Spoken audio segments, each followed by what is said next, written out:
नमस्कार दोस्तों, कैसे हैं आप सभी लोग। Fantasy talent hub YouTube channel में आप सभी लोगों का स्वागत है।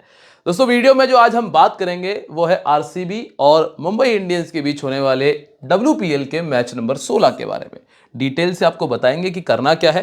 कैप्टन वाइस कैप्टन थोड़े से चेंज रहेंगे क्योंकि अधिकतर लोग कुछ कॉमन प्लेयर्स के पीछे भाग रहे हैं, लेकिन मैं आपको बताऊंगा कि आपको किन पर फोकस ज़्यादा करना है।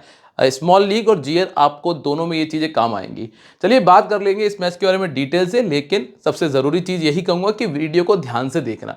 जितना भी वीडियो देखोगे उसको ध्यान से सुन लेना, जो बातें बता रहा हूँ उसको नोट कर लेना अगर आप इन्वेस्टमेंट कर रहे हो तो। अगर मज़े के लिए खेल रहे हो तो फिर एक अलग बात है। चलिए शुरुआत कर लेते हैं। अब ज़रूरी चीज़ें तो कुछ ये हैं कि अगर आप लोग रेगुलर इन्वेस्टर हैं तो चैनल को सब्सक्राइब कर लें, क्योंकि इन्फॉर्मेटिव वीडियोस आपको यहाँ पर लगातार मिलती रहेंगी। साथ ही साथ टेलीग्राम ज्वाइन कर लेना, क्योंकि अगर कुछ फाइनल अपडेट है, अगर कोई ज़रूरी इन्फॉर्मेशन है, कोई प्लेयर बदलता है, उसको रखना है नहीं रखना है, इसके बारे में मैं आपको टेलीग्राम पे बता दूंगा। तो टेलीग्राम का जो लिंक है वो आपको डिस्क्रिप्शन में मिल जाएगा। बिल्कुल फ्री है, निःशुल्क है, आपको 1 रुपये भी देने की आवश्यकता नहीं है, बस इसको ज्वाइन कर लीजिएगा। अब हम बात कर लेते हैं सबसे पहले मैदान के बारे में। मैच होगा कोताम्बी स्टेडियम वडोदरा में।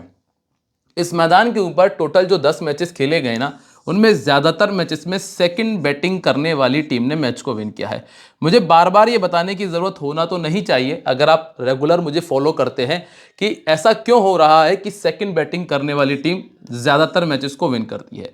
अगर कोई नया यूज़र इस वीडियो को देख रहा है तो उसके लिए बता देता हूँ। देखो, नॉर्मली इंडिया के अंदर ना ड्यू बहुत ज़्यादा आती है, और जो भी टीम सेकंड बैटिंग करती है ना उसको फ़ायदा होता है, और सेकंड बॉलिंग करने वाली टीम को नुकसान होता है, क्योंकि बॉल ग्रिप नहीं कर पाती हैं बॉलर्स, हाथ से बॉल स्लिप होती है, बहुत सारी चीज़ों में अंतर आ जाता है। आप जहां गेंद डालना चाहते हैं वहां गिरती नहीं है, कई बार फुल टॉस होती है, कई बार शॉर्ट पिच हो जाएगी, कई बार वाइड होने लगती है, तो बहुत सारी चीज़ें आती हैं। जब तक बॉल नहीं है तब तक तो ठीक रहता है सब कुछ, लेकिन जैसे ही बॉल थोड़ा सा पुराना होगा, जितना ग्राउंड पे घूमेगी बॉल, उतने उसके गीले होने के चांसेस बढ़ जाते हैं। अभी तो वैसे भी ठंड का मौसम चल रहा है तो ड्यू और ज़्यादा होगी, इसीलिए सेकंड बैटिंग करने वाली टीम नॉर्मली मैच को जीत लेती है। वुमेन क्रिकेट है तो 200, 180, 190 का स्कोर तो आपको देखने मिलेगा नहीं।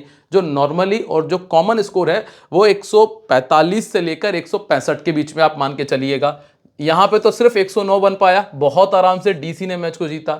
गुजरात ने 153 बनाया था, ये मैच नहीं जीत पाई यूपी वॉरियर्स की टीम। 154 बनाया मुंबई ने, दिल्ली ने बहुत आराम से चेस कर लिया, और जब आरसीबी ने 178 बनाया तो ये चेस नहीं हो पाया। अभी पिछले जो 4 मैचेस है उनमें 2 मैचेस में ऐसा हुआ है कि पहले बैटिंग करने वाली टीम ने मैच को जीता, 2 बार ऐसा हुआ है जब सेकंड बैटिंग करने वाली टीम ने मैच को जीता। लेकिन इस मैच में लगभग मैं आपको बता दूं कि 85% चांसेस हैं कि सेकंड बैटिंग करने वाली टीम ही मैच को जीत लेगी, क्योंकि दोनों टीमों के पास में बल्लेबाजी बहुत बेहतर है, बहुत ज़्यादा बेहतर बैटिंग है दोनों टीमों के पास में, इसीलिए सेकंड बैटिंग के जीतने के चांसेस बढ़ जाते हैं। अब स्कोर करने वाली प्लेयर किस नंबर की बैटिंग कर रही है। अब वैसे नॉर्मली वुमेन क्रिकेट में एक और चीज़ जो हमें देखने मिलती है वो ये होती है कि जो भी अच्छी प्लेयर हैं, जिनका नाम चल रहा है, बस वही अच्छा स्कोर करती हैं और उन्हीं को ज़्यादा विकेट भी मिलते हैं। अब आप जैसे यहाँ पे देखेंगे, स्मृति मंधाना 38 टीम की हाईएस्ट स्कोरर थी, ओपन कर रही थी। सोफी डिवाइन 5वें नंबर पर बैटिंग कर रही थी, ये भी नामी प्लेयर है। इसके बाद एक ये आप देखेंगे अनएक्सपेक्टेड नाम, जिसमें गौतमी नाइक है जिसने 75 किया, लेकिन यहाँ आप फिर से आ जाओगे तो नेटसीवर आपको मिलेंगी जो कि एक नामी प्लेयर हैं। अलग अलग नंबर की प्लेयर ने स्कोर किया है, तो आपको यहां पर्टिकुलर किसी नाम के पीछे नहीं भागना, किसी नंबर के पीछे नहीं चलना है। यहां आपको जो जिनका रिकॉर्ड बेहतर है उसके साथ में हम चलेंगे। बस एक ये नाम आप देख रहे हैं जो कि अलग है, ठीक है। सेकंड इनिंग में आके देखो, लॉरा वॉलवर्ट नामी प्लेयर है, रॉड्रिग्स नामी प्लेयर है, एस्ले गार्डनर नामी प्लेयर है, और यहां पे फीव लिचफील्ड ये भी नामी प्लेयर है। मतलब सेकंड इनिंग में तो हर मैच में उन्हीं प्लेयर ने स्कोर किया है जो जिनका अच्छा नाम चल रहा है। कुल मिला के आपको ये दोनों चीज़ें तो समझ में आ गई होंगी कि सेकंड बैटिंग क्यों जीत रही है और स्कोर कौन सी प्लेयर आपको करके देगी। अब यहाँ अगर पावर प्ले की चर्चा की जाए तो 40 रन 1 विकेट के साथ में, ठीक है, 23 रन 2 विकेट चले गए थे, 37 रन 2 विकेट चले गए थे, 52 रन 2 विकेट चले गए थे। मतलब कम से कम 2 विकेट आपको पावर प्ले में देखने मिल सकते हैं, और मतलब विकेट तो कंफर्म है। तो टॉप ऑर्डर से अगर चाहो रिस्क लेना तो एक प्लेयर को छोड़ सकते हो। सेकंड इनिंग में भी 38 पे 2 यहां विकेट नहीं आया था। यहाँ पे 3 विकेट आ गए थे, यहाँ पे 2 विकेट आ गए। बहुत ज्यादा अनएक्सपेक्टेड हो जाए जैसा कि इस मैच में हुआ था तो एक अलग बात है, नहीं तो दोनों इनिंग्स में 1 से लेकर 2 विकेट आपको पावर प्ले में बहुत आराम से देखने मिल जाएंगे। मतलब एक ओपनर को आप छोड़ने का रिस्क उठा सकते हो। ठीक है, अब आती है बात कि विकेट किसको मिल रहे हैं। तो यहां पे पहली इनिंग में 7 विकेट मिले थे फास्ट बॉलर्स को।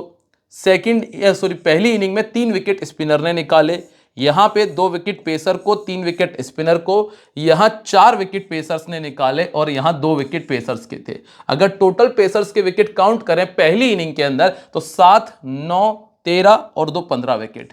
15 विकेट मिले हैं फास्ट बॉलर को, 3, 4, 7, 9 और 3 12 विकेट। 12 विकेट स्पिनर को मिले तो बहुत बड़ा कोई अंतर नहीं है, लगभग इक्वल परफॉर्मेंस है फास्ट बॉलर और स्पिनर्स का। सेकंड इनिंग में 2 विकेट यहां, 1 विकेट यहां, 5 विकेट यहां और 5 विकेट यहां। तो कुल मिलाकर 2, 3, 8, 5, 13 विकेट। 13 विकेट यहां है। स्पिनर के विकेट है 1, 2, 2 और 2 4, 4 और 4 8। 8 विकेट स्पिनर को मिले। यहां एक आपको बड़ा डिफरेंस देखने मिल रहा है, लगभग 5 विकेट का है। अब एक और जो जरूरी चीज आपको यहां समझनी है कि पहली इनिंग में टोटल विकेट गिरे हैं 27 पिछले 4 मैचेस में, और यहां आपको सिर्फ 21 विकेट देखने मिले। मतलब सीधा सीधा 6 पॉइंट का अंतर है। अब आप एक विकेट पे जो लगभग 25 से 30 पॉइंट मिलते हैं, बोनस मिला के लगभग 35 पॉइंट बनते हैं, जो आप सीधे 35 का गुणा कर लें तो इतने पॉइंट का अंतर गेंदबाजों का आ जाएगा सेकेंड इनिंग के अंदर। समझ में आ गया आपको सीधा सिस्टम कि पहली इनिंग में विकेट ज्यादा आ रहे हैं, पहली इनिंग में बॉलर ज्यादा रखने का फायदा है, सेकंड इनिंग में नहीं है। आप कंपेयर कर सकते हैं। ठीक है, अब आप आ जाइए यहां से उठकर सीधा दोनों टीमों के पिछले कुछ मैचेस के परफॉर्मेंस पे। लास्ट 2 मैचेस आपके सामने हैं जिसमें 154 यहां बनाया था, सेकंड बैटिंग करके आरसीबी ने चेस कर लिया, जो कि बहुत इजी था, हमने पहले भी डिस्कस कर चुके हैं। क्लार्क ने 63 में 4, संजीवन संजाना ने 45, 2 विकेट निकोला कैरी और 2 विकेट एमिलिया केयर को मिले थे। यहां स्मृति मंदाना ने, देखो आप, एक बहुत तगड़ी चीज है, आरसीबी ने 199 बनाया था, उसके बावजूद भी अगर आप देखें मुंबई ने 188 कर लिया था। बैटिंग दोनों के पास अच्छी है, मतलब बहुत क्लोज थे ये स्कोर चेस होने के भी, जिसमें नेट सीवर का 69 था, हैले मैथ्यूज के 2 विकेट थे, एलिस पेरी ने यहाँ 49 किया, रिचा घोष की 36 थे, स्नेहा राणा के 3 और किम गर्त ने 2 विकेट निकाल कर दिए थे दोनों मैचेस में। एक भी नाम ऐसा नहीं है जो कि ऐसा हो कि जिसको परफॉर्मेंस नहीं करती हो। हाँ, आप एक बार ये कह सकते हो कि स्नेहा राणा, एक बार आप कह सकते हो एमिलिया केयर, ये 2 बहुत कम परफॉर्मेंस करती हैं, लेकिन इसके अलावा जितनी भी प्लेयर हैं यहाँ वो सभी स्कोर करती हैं। तो ये चीज आपको समझनी पड़ेगी वुमेन क्रिकेट के अंदर स्पेशली। मेंस क्रिकेट में ऐसा नहीं होता है। ठीक है, अब आगे बढ़ जाते हैं और अगर सबसे पहले हम बात करते हैं मुंबई इंडियंस की संभावित 11 की। हैले मैथ्यूज, संजीवन संजाना, इसके बाद Nat Sciver, Harmanpreet Kaur, Nicola Carey, Amanjot Kaur. यहां मतलब इनके पास 6 नंबर तक बहुत तगड़ी बैटिंग है। और इसमें भी एक बहुत शानदार चीज ये है कि इनके पास में 1, 2 और निकोला कैरी 3 और कभी कभार अमनजोत कौर भी गेंदबाजी करती हैं। तो मतलब कुल मिला के इनके पास टॉप 6 में 4 बॉलर भी हैं जो बैटिंग भी अच्छी करती है और बॉलिंग भी ठीक ठाक कर लेती हैं। शबनम इस्माइल एक बॉलर हैं जो पावर प्ले में 3 ओवर लेके आती हैं। संस्कृति गुप्ता 1 ओवर, 6वां ओवर इन्होंने पावर प्ले में डाला हुआ है। ठीक है, तो ज्यादातर आपको यही ऊपर की प्लेयर अपने ओवर्स को कंप्लीट करते हुए नजर आएंगी। अब अगर हम बॉलिंग वेन्यू रिकॉर्ड की बात करें, जिस मैदान पर यह मैच है, लगभग 3 मैचेस सभी ने खेले हैं, जिसमें सबसे बेहतर परफॉर्मेंस है नेट सीवर का, जो कि सिर्फ 1 मैच में आउट हुई है और 80 रनों का स्कोर ये कर चुकी हैं। हैले मैथ्यूज का रिकॉर्ड अच्छा नहीं रहा, सजाना का भी अच्छा नहीं रहा, हरमनप्रीत कौर का 29 का एक बेहतर एवरेज कह सकते हो आप। फिर बॉलिंग में अगर बात करोगे तो हैले मैथ्यूज ने बैटिंग से अच्छा नहीं किया, तो बॉलिंग से 5 विकेट निकाले हैं। अमनजोत कौर को 2 विकेट मिले हैं, नेट सीवर को 3 विकेट मिले हैं और शबनम को 2 विकेट मिल चुके हैं। अब आ जाइए आप सीधा उठ के प्लेयर्स पे। हैले मैथ्यूज बैटिंग करेंगी, बॉलिंग करेंगी, बैटिंग करेंगी, बॉलिंग करेंगी, मतलब आपके पास में डबल मौके हैं परफॉर्मेंस लेने के इनसे। इसलिए जो हैले मैथ्यूज हैं ये आपकी टीम में बिल्कुल कंफर्म प्लेयर हैं जिनको आप नहीं छोड़ सकते हो। और तो और ये वाइस कैप्टन की भी ठीक ठाक चॉइस है। कैप्टनसी के लिए हमारे पास अच्छी चॉइस है, हम उसी के पीछे जाना चाहेंगे।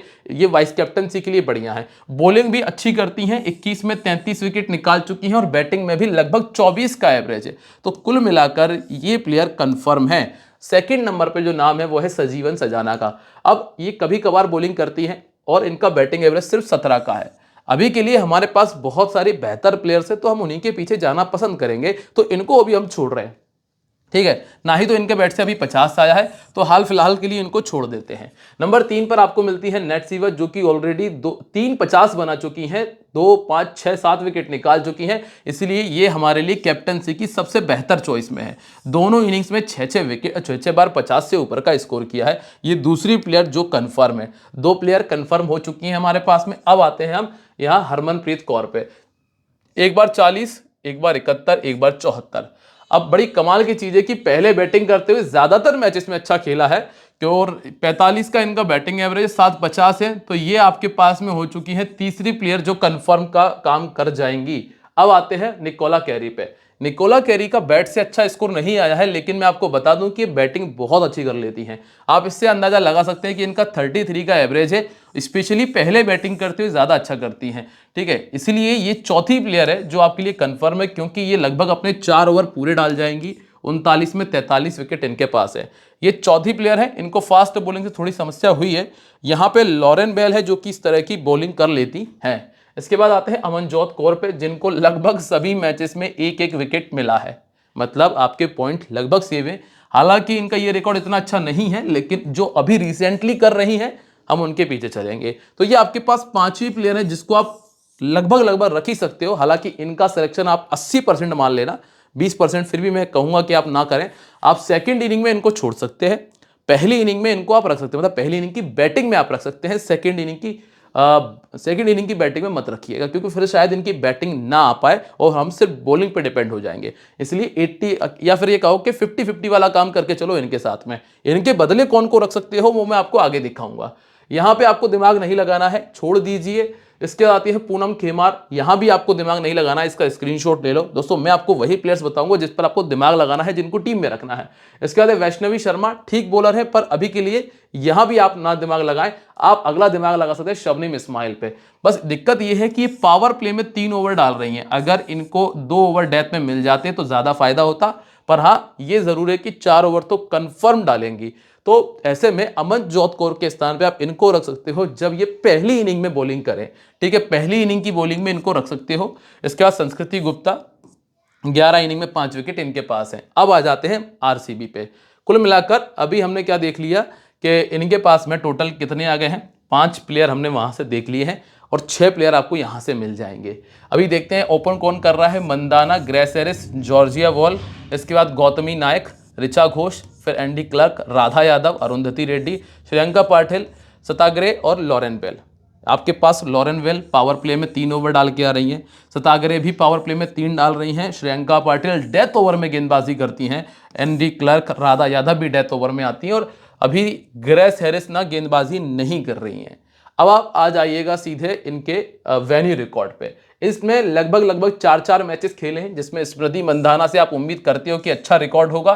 350 इनके पास है। ग्रेस हैरिस थोड़ा सा कमजोर पड़ रही हैं। जॉर्जिया वॉल का रिकॉर्ड नहीं अच्छा इस मैदान पे। गौतमी नायक ने एक मैच में अच्छा स्कोर किया है, इसलिए इनका रिकॉर्ड इतना बेहतर है। फिर इसके बाद है ऋचा घोष, एक और बेहतर प्लेयर। एंडी क्लर्क और राधा यादव ने उतना अच्छा बल्लेबाजी में नहीं किया, लेकिन आप इनसे बॉलिंग देखेंगे। क्लर्क के पास में दोनों मैचेस में 2 विकेट हैं, राधा यादव के पास 2 विकेट्स हैं, श्रियंका पाटिल के पास 1 ही विकेट आ पाया, सताग्रे ने 6 विकेट निकाल दिए हैं और लॉरेन बेल को 1 विकेट मिला है। अब आप आइएगा यहाँ पे स्मृति मंधाना पे, जिनका हर एक मैच में स्कोर है, ये लगभग हर मैच में ड्रीम टीम में शामिल हुई हैं। तो ये वो 6वीं प्लेयर हैं जो आपके लिए कंफर्म है। सेकंड इनिंग में इनका 4-50 है। सेकंड इनिंग में नॉर्मली बैटिंग करना आसान होता है इंडिया के अंदर खास तौर से, इसलिए भी आप कह सकते हो कि इनका रिकॉर्ड ज्यादा बेहतर है। फिर आते हैं ग्रेस हैरिस पे, जिन्होंने अभी तक अच्छा नहीं किया, लेकिन आप एक बड़ी कमाल की चीज देखेंगे, जब जब पहले बैटिंग की है तब तब जल्दी आउट हुए, लेकिन जब सेकंड बैटिंग की तो एक बार 85 और एक बार 25 का स्कोर किया है। तो कुल मिलाकर सेकंड बैटिंग में ये अच्छी चॉइस के लिए दावेदारी पेश करती हैं और 18 विकेट हैं इनके पास, पर अभी इनसे गेंदबाजी नहीं कराई जा रही ज़्यादा। ठीक है, 29 का बैटिंग एवरेज और 650 है। और वैष्णवी शर्मा इनको परेशान कर सकती हैं, क्योंकि ऑर्थोडॉक्स बॉलिंग के सामने ये फंस जाती हैं। जॉर्जिया वॉल ठीक प्लेयर है, पर ये ऑप्शन में शामिल होंगी, मतलब कंफर्म प्लेयर में नहीं कह सकता। या आप ऐसा कर सकते हो कि ग्रेस हैरिस या जॉर्जिया वॉल में से किसी एक को रख लेना। अब ये आप तय कर लेना। इनका पहले बैटिंग करते हुए 250 है, 150 यहाँ है। ठीक है, मतलब इन दोनों में से एक प्लेयर मिला के 7वीं प्लेयर आपके पास कंफर्म है। ठीक है, गौतमी नायक अभी के लिए इन पे थोड़ा सा आप उतना ज़्यादा दिमाग ना ही लगाएं तो ठीक रहेगा। फिर ऋचा घोषेन जो कि कंफर्म प्लेयर है एज अ विकेट कीपर, आपके पास एक अच्छी चॉइस है। ये 35 का बैटिंग एवरेज, 450 है, दोनों इनिंग्स में बहुत अच्छी बैटिंग की है। ये वो 8वीं प्लेयर हैं जो टीम में जगह बनाती हैं। इनको थोड़ी बहुत दिक्कत आई है ऑफ स्पिन गेंदबाजी से, क्योंकि 7 बार आउट हो गई हैं। तो मैथ्यूज और संस्कृति गुप्ता दो ऐसी बॉलर है जिनके पास में ये मौके रहेंगे कि विकेट निकालें। इसके बाद एक क्लर्क, बैटिंग बॉलिंग दोनों कर रही हैं, 23 में 25 विकेट हैं। बड़ी कमाल की बात ये रही है कि हर मैच में विकेट आया है, इसीलिए ये वो नवी प्लेयर हैं जो कि बिल्कुल कंफर्म है। इनको भी ऑफ स्पिन से थोड़ी समस्या हुई है, तो संस्कृति गुप्ता और मैथ्यूज इनके लिए परेशानी करेंगी। अरुंधति रेड्डी के पीछे भागने की ज़्यादा ज़रूरत है नहीं, आपको छोड़ दीजिए। फिर आती है श्रेयंका पाटिल, ये बड़ी कमाल की और विकेट टेकर बॉलर है। मैंने कुछ एक मैचेस जो इनके मतलब अभी रिसेंटली में, आपको पता ही मैं थोड़ा व्यस्त था, लेकिन फिर भी मैंने कुछ मैचेस देखे थे और उन मैचेस में कुछ ऐसा चल रहा था कि इन्होंने विकेट निकाले, हर ओवर में विकेट के मौके बनाए हैं, लेकिन कभी फील्डर कैचेस छोड़ रहे हैं, कभी कोई दूसरी कंडीशन बन रही है। तो कुल मिलाकर स्थिति ऐसी बनी है कि इन्होंने तो अपनी तरफ से 100% दिया है, पर फील्डरों ने सपोर्ट नहीं किया। ठीक, दोनों इनिंग्स में रिकॉर्ड ठीक है और ये भी आपके पास 10वीं प्लेयर है जो कंफर्म है। इसके बाद आते हैं सताग्रे ने ठीक किया है। अभी आप इनको तय कर सकते हैं टॉस के बाद कि इनको रखना है या नहीं रखना है। ठीक है, और अंतिम नाम आपको मिलते हैं राधा यादव और लॉरेन बेल का। लॉरेन बेल ने भी हर मैच में विकेट निकाला है और राधा यादव का परफॉर्मेंस उतना कुछ खास नहीं रहा। अब आप या तो लॉरेन बेल रख लो या फिर सताग्रे रख लो, लेकिन लॉरेन बेल से मैं फिर भी ज़्यादा उम्मीद करूंगा क्योंकि वो कमाल की बॉलर है। आप लॉरेन बेल का रिकॉर्ड भी तो देख लो। लॉरेन बेल का रिकॉर्ड क्या कहता है, देखिए 41 इनिंग में 59 विकेट निकाले हैं, दोनों इनिंग्स में कमाल की बॉलिंग है इनकी, इसलिए मैं लॉरेन बेल की तरफ जा रहा हूँ। कैप्टन वाइस कैप्टनसी में नेट सीवर, मैथ्यूज और निकोला कैरी, तीनों एमआई की प्लेयर हैं और इनसे अच्छी चॉइस नहीं है। आप बना सकते हो क्लर्क को, आप बना सकते हो मंदाना को, लेकिन ये फिर भी रिस्की ऑप्शन है। ये ऐसी प्लेयर हैं जो तो टॉप ऑर्डर में बैटिंग कर ही रही हैं, प्लस और टॉप टीम के लिए ओवर्स भी कंप्लीट करती हैं, इसलिए यही 3 मेरे लिए बेटर चॉइस है। अब आप आइए टीम कॉम्बिनेशन में, जो नाम मैंने आपको बताए हैं बस वही नाम आपको यहाँ नजर आएंगे। ऋचा घोष के बारे में हमने बात की थी, हरमनप्रीत कौर के बारे में बात की थी, मंदाना के बारे में बात की थी, Carey, receiver, Matthews, Clark, Lauren Bell हमने ली हैं, श्रेयंका पाटिल ली हैं। अब आपके पास 2 ही नाम है, एक आपके पास नाम है ग्रेस हैरिस का, एक अमनजोत कौर का, जिनके मैंने ऑप्शन दिए थे।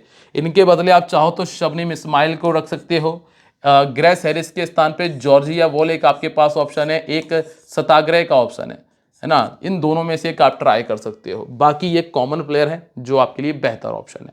ठीक है, उम्मीद ये करता हूं कि आपको जो जो मैंने समझाया है वो सब कुछ समझ में आया होगा। वीडियो को लाइक कर दोगे बहुत अच्छा लगेगा, कमेंट कर दोगे तो और अच्छा लगेगा, और शेयर मार दोगे फिर तो फिर बात ही क्या है।